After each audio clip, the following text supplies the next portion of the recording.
Astagfirullahaladzim. Allah Akbar.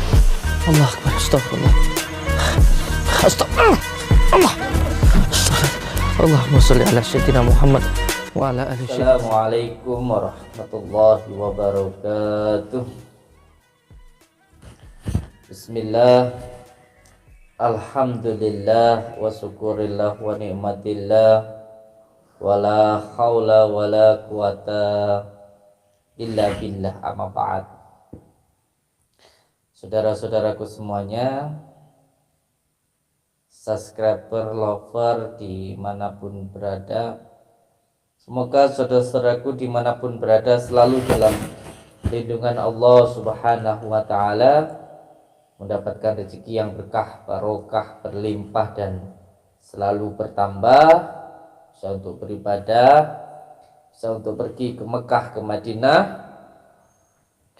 Warga panjenengan semuanya sakinah, mawaddah, warahmah, dan mendapatkan keturunan yang soleh dan solehah. Amin ya rabbal alamin.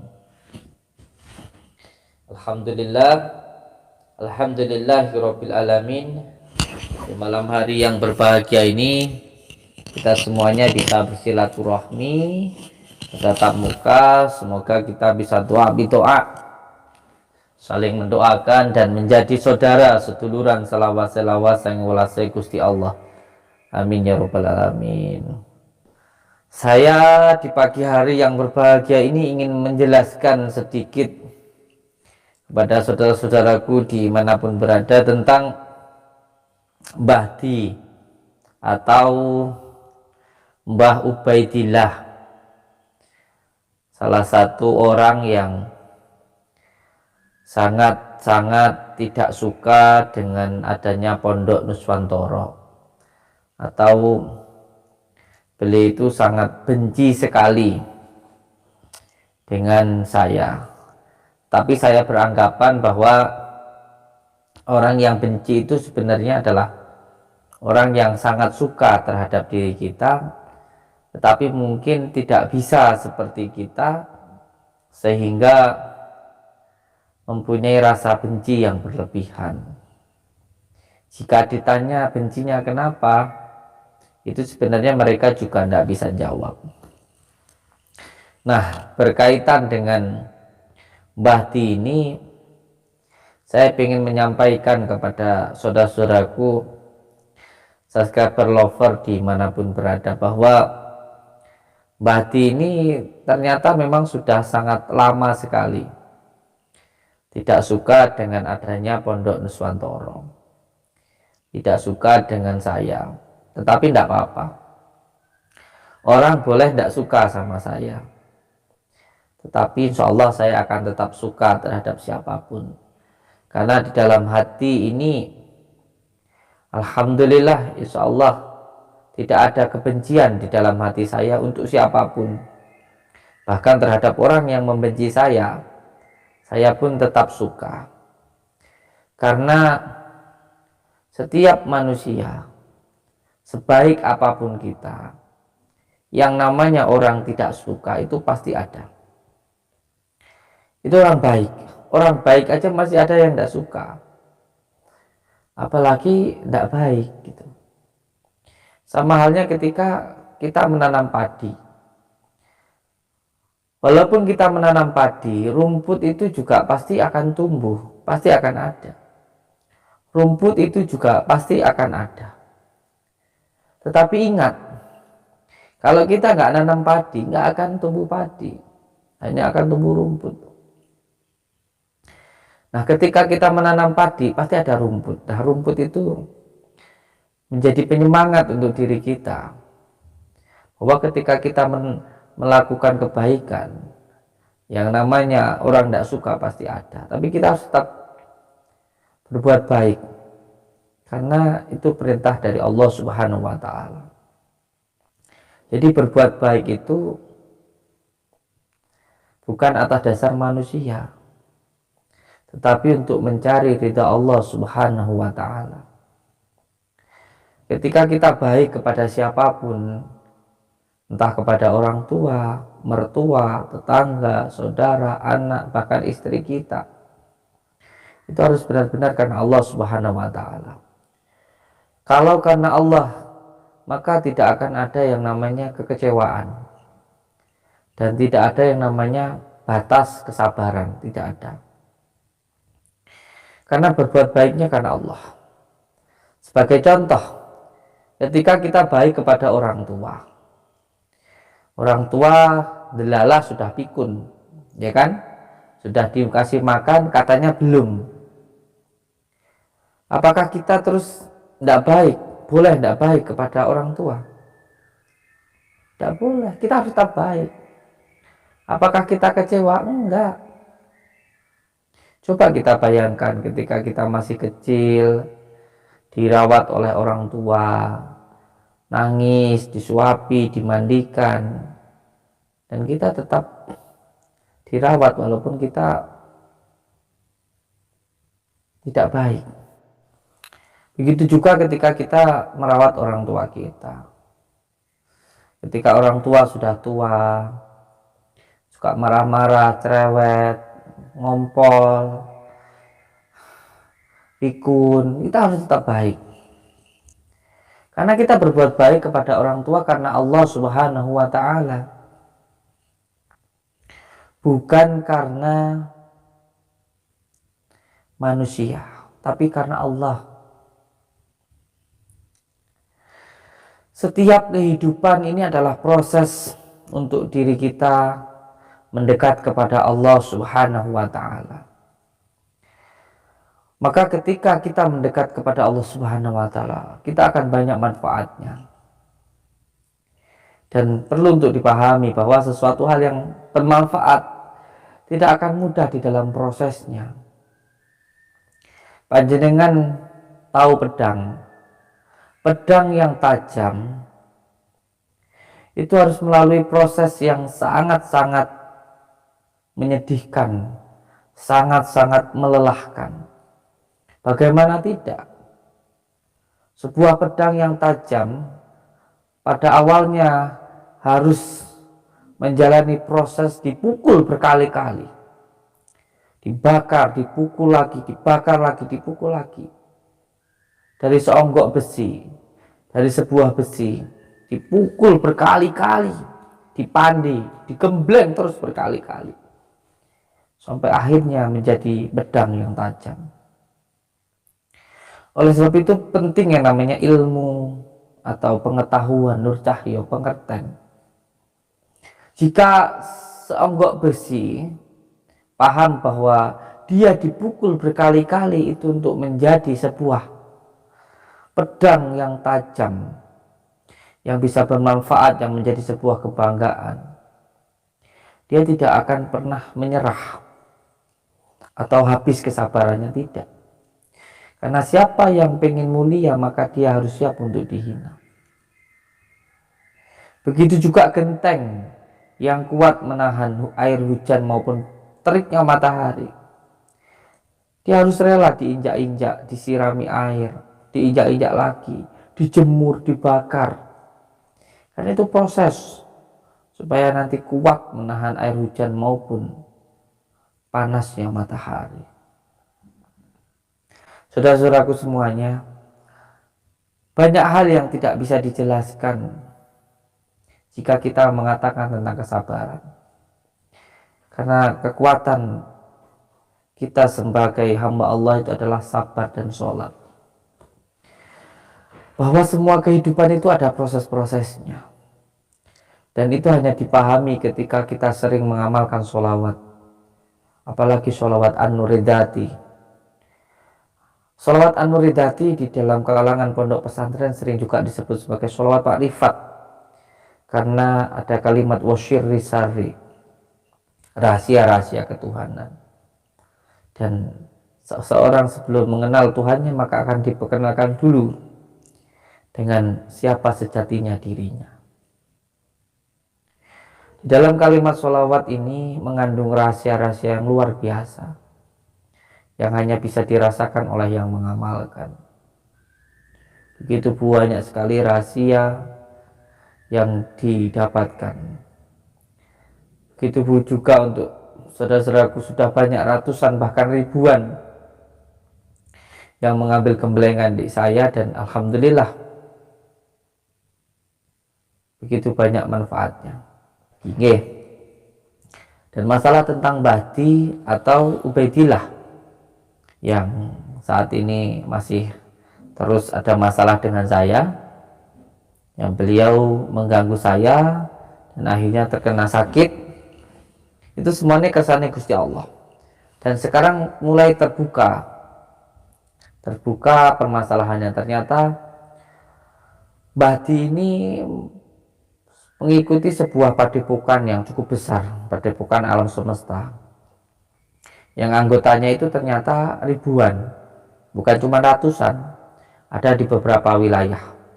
Dan padepokan ini ternyata sangat benci sekali dengan saya dan berkali-kali mengganggu saya. Ternyata sudah dari 2 tahun yang lalu, dari bertahun-tahun yang lalu sudah mengganggu saya. Jadi kenapa saya tidak berhenti dan terus mendatangi rumahnya Bahdi? Karena ternyata banyak sekali anggotanya, banyak sekali rekan-rekannya, banyak sekali perkumpulan yang ada di dalam grupnya Bahdi ini. Banyak, bukan cuma Bahdi. Selama saya ke sana sudah hampir lebih ketemu 20 dukun yang bergantian, dan itu ternyata teman-temannya Bahdi sendiri. Bahdi sendiri ternyata adalah sebuah anggota dari perkumpulan dari padepokan alam semesta. Jadi bukan tidak ada permasalahannya, bukan tidak ada rahasianya kenapa saya terus ke sana. Karena ternyata mereka itu anggotanya banyak dan terus mengganggu saya. Maka saya pun ingin menyelesaikan sampai ke pusatnya. Saya sudah mendapatkan informasi kalau padepokan alam semesta ini ada hampir di seluruh wilayah di Indonesia, bahkan sampai ke luar negeri. Banyak anggotanya. Makanya saya terus mencari informasi tentang itu. Banyak saudaraku yang salah paham, Gus Samsudin ngapain ngurusin ke sana terus? Kenapa Gus Samsudin kena ke sana? Buat apa? Itu seorang itu seperti itu nggak usah diperdulikan, untuk apa dan lain sebagainya. Banyak subscriber lover yang udah Gus nggak usah diurusi, bukan siapa-siapa, ngurusin aja santri yang ada di pondok dan sebagainya. Ini perlu saya jelaskan untuk semua saudara, karena saya bukan siapa-siapa tanpa jenengan semuanya.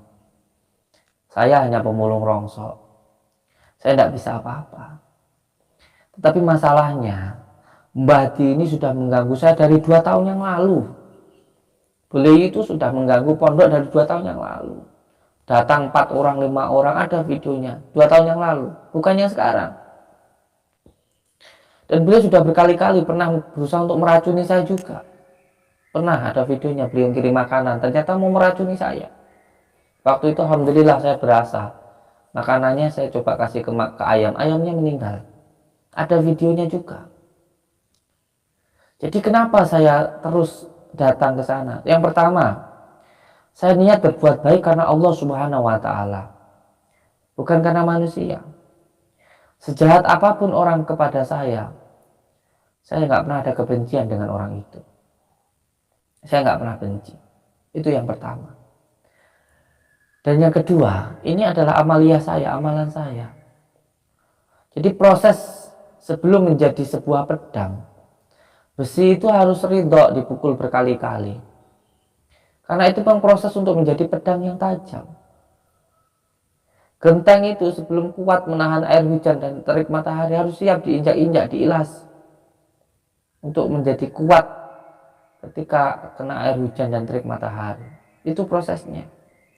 Tidak boleh marah, karena itu kersane Gusti Allah. Maka ini perlu saya jelaskan.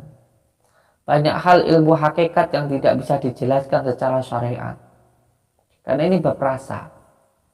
Bagaimana ketika besi dipukul berkali-kali, bagaimana besi dihantam, dipukul, dibakar lagi, dipukul lagi, dibakar lagi. Bagaimana sakitnya. Tapi itu adalah prosesnya untuk menjadi sebuah pedang. Itu prosesnya dan tidak bisa dijelaskan. Bagaimana ketika baginda Rasulullah mengajak ke dalam kebaikan, mengajak beribadah kepada Allah supaya selamat dunia dan akhirat. Jangan mendalimi orang, jangan menghina orang, jangan memusuhi orang. Tapi baginda Rasulullah dihina, dicaci, dilempari kotoran. Tapi baginda Rasulullah tetap melakukan apa yang Allah perintahkan. Karena munculnya mahabbah di dalam hatinya. Karena munculnya mahabbah ini nggak bisa dibicarakan. Karena ini tetap tentang bab rasa, bab cinta. Maka panjenengan akan bisa merasakan cinta ketika panjenengan mengamalkan sholawat. Istiqomah 1 malam 1000 kali. Atau paling tidak mendawamkan wudhu. Wudhu setiap batal wudhu. Dan selalu mengamalkan sholawat. Akan muncul mahabbah di dalam hati kita. Kalau orang sudah mahabbah, sudah cinta, nggak akan ada beban di dalam hati kita. Bagaimana ketika jenengan punya istri, lalu panjenengan bekerja siang dan malam, kehujanan, kepanasan, tapi rasanya menyenangkan, karena ada rasa cinta. Ada seseorang yang sampean cintai, apalagi kalau mengamalkan sholawat, akan mencintai semuanya akan sampean cintai. Bahkan sampean bisa mencintai orang yang membencimu. Bahkan kamu akan bisa baik terhadap orang yang nggak baik sama kamu. Itulah kelebihan dari sholawat. Maka jika ada orang yang mengatakan dia itu cinta kepada baginda Rasulullah, dia itu ahli sholawat, tapi hatinya penuh dengan kebencian, adu domba, jujur saya sangat meragukan dengan hal itu. Karena kalau orang mengamalkan sholawat, dia akan menumbuh mahabbah. Ketika mulutnya, bibirnya membaca sholawat, maka di dalam hatinya akan muncul mahabbah, rasa cinta. Dan kalau sudah cinta, nggak akan ada beban di dalam kehidupan. Semuanya akan menyenangkan. Bahkan ketika kamu dicaci, kamu akan tetap senang. Itu adalah proses. Ketika ingin mulia, maka harus siap untuk dihina. Saudara-saudaraku semuanya, kembali saya menyampaikan bahwa saya datang ke Bahti ini bukan hanya sekedar mendatangi seseorang, bukan. Yang pertama karena rasa mahabbah di dalam hati saya. Yang kedua, karena memang kita baik itu atas perintah Allah Subhanahu wa Ta'ala. Bukan berarti kita nggak boleh baik sama orang yang nggak baik sama kita. Baik sama orang yang baik sama kita itu biasa. Tapi baik kepada orang yang nggak baik sama kita itu baru yang namanya luar biasa. Dan yang jelas ini panggilan hati. Selain itu, ada banyak hal yang tidak bisa saya sampaikan di sini, banyak hal. Salah satunya, padepokan alam semesta ini sudah lama ingin menghancurkan saya, ingin lama ingin membunuh saya, sudah lama ingin menfitnah saya. Saya berharap dengan saya baik ke Bahti ini, yang lainnya bisa melihatlah bagaimana mereka membenci saya, tetapi saya tetap mencintai mereka. Bagaimana mereka sangat-sangat tidak suka sama saya, tapi saya tetap suka dengan mereka. Bagaimana mereka dolim kepada saya, tetapi saya akan tetap baik kepada mereka. Dan saya yakin Allah akan selalu menolong orang yang baik. Kehidupan di dunia ini hanya sementara, akhirat selamanya. 1 menit di dunia bisa 100 tahun di akhirat sana. Baik kepada orang yang hanya sedikit saja, balasannya bisa luar biasa. Begitu juga kalau kita dolim kepada orang, sedikit saja, balasannya bisa lama. Maka jangan susah dengan dunia. Hidup memang butuh dunia, tapi dunia bukan segalanya. Hidup memang butuh makan, tapi hidup bukan untuk makan, tapi makan untuk hidup. Hidup memang butuh tidur, tapi bukan hidup untuk tidur, tapi tidur yang untuk hidup. Allahumma sholli ala Muhammad. Allahumma sholli ala Sayyidina Muhammad. Matur suwun seduluran selawas-selawas, mohon maaf lahir dan batin. Wabillahi taufiq wal hidayah. Wassalamualaikum warahmatullahi wabarakatuh.